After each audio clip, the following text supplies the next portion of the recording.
Pemicu Ruben Onsu dan Sarwenda, pisah rumah kuasa hukum buka suara. Publik dibuat penasaran dengan apa yang terjadi dalam rumah tangga Ruben Onsu dan Sarwenda hingga keduanya harus pisah rumah.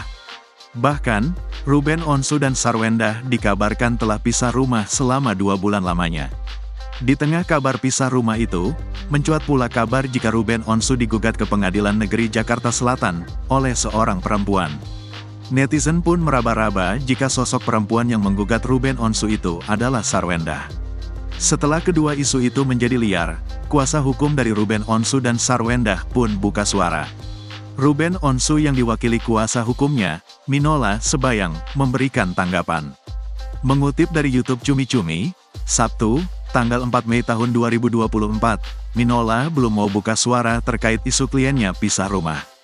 Namun, pihaknya berjanji akan secepatnya memberikan klarifikasi jika sudah dapat informasi langsung dari Ruben. Kendati demikian, Minola menyinggung soal banyak penyebab Sarwenda kini memilih pisah rumah. Itu dimungkinkan karena proses pembangunan rumah baru mereka yang belum selesai. Soal pisah rumah belum ada info, tapi soal membangun rumah baru ya itu mungkin ya. Apakah itu berkaitan dengan rumah yang belum selesai dibangunkan, kita tidak pernah tahu, turunya.